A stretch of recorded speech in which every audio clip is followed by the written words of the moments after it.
هەر سەبارەت بە شەڕی نێوان ئیسرائیل و حەماس کە زیاد لە 50 ڕۆژی خایەند و ئێستا چەند ڕۆژێکە ئاگربەست هەیە و ئایا ئەگەرەکانی فراوانبوونی ئەم شەڕە لە ئارادەیە یان ناوە بە شێوەیەکی گشتی ڕۆژهەڵاتی ناوەڕاست بەرەو کوێ دەڕوە.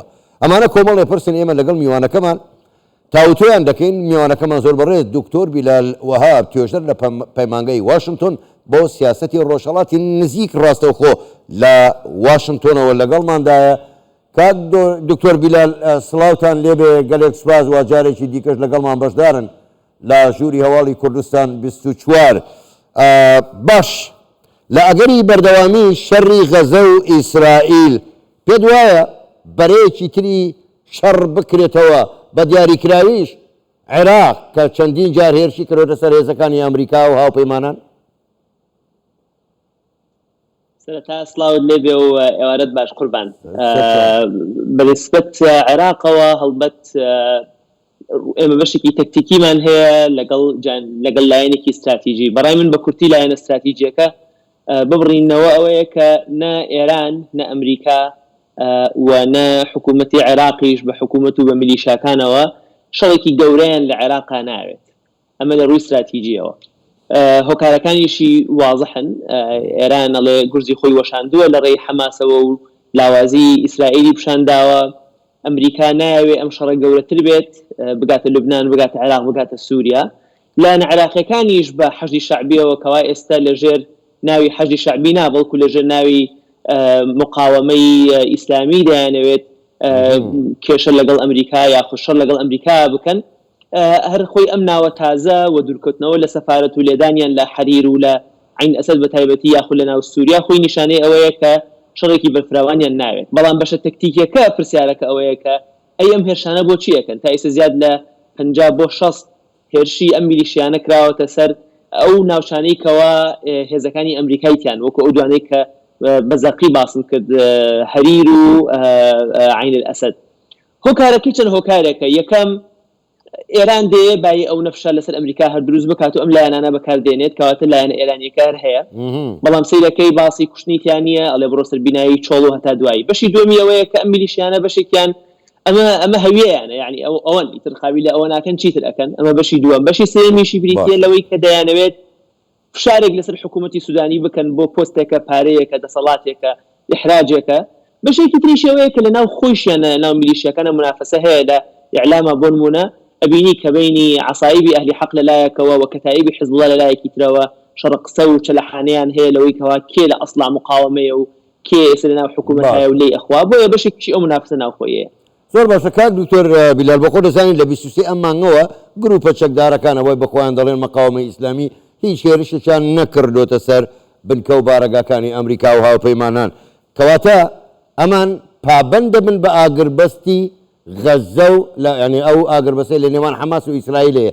ئەی ئەگەر شەڕەکە لە نێوان ئیسرائیل و حەماس بەردەوام بوو دوای ئەوە تۆ پێت وایە ئەمانە پابەند دەبن بە ئاگربەستەوە یان نە؟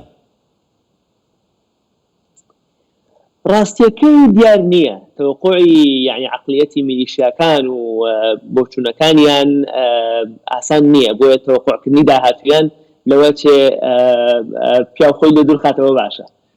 چونکە چەکدارن بەشێکی عقیدەیە، بەشێکی مەسالیحە، بەشێکی ئەوامیری ئەملا ئەولایە وکوتم بەشێکیشی ئەو منافەسە ناوخۆیەیە. بەڵام ئەمی ئاماژەت پێکرد ئاماژەیەکی ئەوەیە کە ئەم شەڕێکە لە عێراقا هەیە لەبەر خاتری غەزەیە و لەبەر خاتری مەلەفە عێراقیەکان نییە. بەڵام لە 24 ساعات 4 ساعتی ڕابردووە بە تایبەتی لە دوای لەدانی جرف الصخرەوە سەیرەکەی ئێستا مقۆمقۆیەکی تازە هەیە دەیانەوێت مەلەفی عێراق و مەلەفی غەزە جا بکەنەوە. دەڵێن مادەم لە میلیشیاکان کوژراوە کە ئێستا مادەم کوژراون بوونەتەوە حەشدی شەعبی پێشەوەی بکوژرێن مقاومە بوون، دەیانەوێت جارێکی تر مەلەفی دەرکردنی هێزەکانی ئەمریکا بێنەوە ئاراوە. جا بابزانی ڕۆژانی داهاتوو ئایا ئەم دوو مەلەفە بەیەکەوە وابەستە بن، واتە ئەگەر لە غەزە بێدەنگی هەبێت لە عێراقیش بێدەنگی ئەبێت یاخود مەلەفەکان جا ئەبێتەوە جرف الصخر ئەبێتە با بڵێ حەدەسێک کە خۆی لە خۆیان بێتە هۆیەوەی کە جارێکی تر پەیوەندی نێوان ئەمریکا و عێراق بێتەوە گۆڕێ. زۆر باشە. کاک دکتۆر بیلال ئێوە ئاماژەتان بە خاڵێکی زۆر گرنگ داکەواتە با هەموو ئەگەرەکان لەبەر چاو بگرین. عێراق بۆ خۆ دەزانین نوقمی قەیران لە دوای قەیرانەوە ئێستا قەیرانی سون نەشی هاتۆتە سەر، با ئەو ئەگەرەش لەبەر چاو بگرین. ئەگەر هاتوو ئەو میلیشیانەی کە بەخۆیان دەڵێن مەقاوەمە پەلاماری هێزەکانی ئەمریکایاندا و کوژراو لە نێو سەربازانی ئەمریکا ڕوویدا. پێ دوایە کاردانەوەی ئەمریکا تون دەبێ ئەو کاتە پرسیارەکە ئەمەیە عێراق بەرەو کوێ؟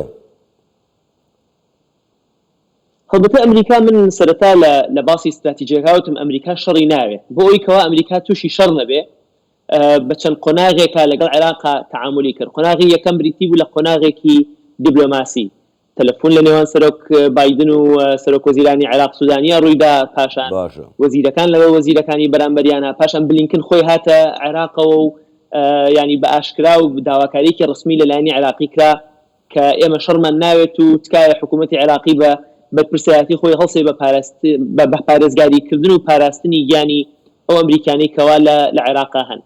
مەرحەلەی دووەمی بریتی بوو لە مەرحەلەیەکی فشار، ئەوە بوو کە هەندێک لەم گروپانە خرانە نێو لیستی تیرۆرەوە، هەندێکیان خرانە نێو لیستی با بڵێن وەزارەتی دارایی ئەمریکیەوە و قۆناغی هەڵبەتە دووەمیشی هەرباو ئەوەشی بۆ ئیضافە بکەم لە ڕووی دیبلۆماسیشەوە هاوکاری عێراق کرا بەوەی کە ئیجازەی کڕینی نەوتوغازی ببورە گاز و کارەبای ئێرانی بۆ درێژ کرایەوە جارێکی ترکەمە وەکو فشار بەکار نەهێنرا. ئەمە با بڵێن بەشی دووەمی. بەشی سێمی ئەوە بوو کەوتە لێدان، کەوتەوەی کەوا ئەمریکا لە 2019 لی کوژرا اینجا وەڵامی دایەوە کەواتە خەتە سوورەکە ئەو کاتە بریتی بوو لە ڕشتنی خوێنی کەسێکی ئەمریکی.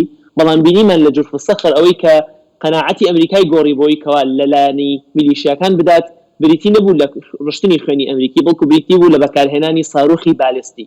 بەکارهێنانی ساڕۆخی بالستی ئاخر وای کرد کە ئەمریکا ڕدێکی بەڕاستی توندی هەبێ و ئەمە جۆرێک لە ئیحراجی هەم بۆ حکوومەتی عێراقی دروست کردووە و بۆ هەم لایەنەکانی دروست کردوکەوا لێرەوە چۆن وەڵامی بدەنەوە. بۆیە دەبینی ئەم بەدەنگەیەکی ئێستا هەیە تەسەورەکەم بۆ یاڵم خوێندنەوەی زەحمەتە کەوا ئایا بۆ ئەوەیە بیانەوێت لێرە ڕای بگرن و نەچێتە پێشەوە یاخود مەلەفەکە ئەگۆڕنەوە جارێکی تر و کە ئیسە باسی حەلبوسی و باسی وەزعی سنت کرد، باسی لاوازی هەرێمی کوردستان و لاوازی سنت کرد لەوانەیە شیعە کە ئەم هەڕەشە ناوخۆیانەیان لێکەم بۆتەوە لەوانەیە شەڕەکە بکێتە ناو بینی خۆیانەوە و ئەم مەسەلەی ئەمریکایە بکەنە هۆکارێک بۆ ئەوەی کە هەم سەدر بەلا بنێن و هەم ئەو میلیشانی کەوا ناوم بردن پێشتر لە ناو خۆیانە منافەسە بکەن بۆی کەوا کامیان میلیشیا باڵا دەستەکەن لە چاو ئەوانی.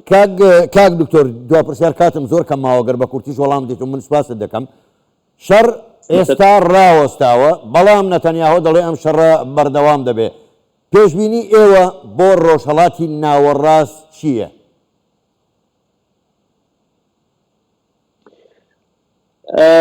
بەنسبەت پێشتر ویستم حکایەتێکی سەرۆکێکی ئەمریکی بگەڕمەوە کە باس لە ترساندنی نایاران دەکات، دەڵێ باشترین شێواز بۆ ئەوەی کە نایارەکەت عەزێتن نەدا ئەوەیە کەوا دارێکی گەورە هەڵبگریت و لەسەر خۆ قسە بکەیت.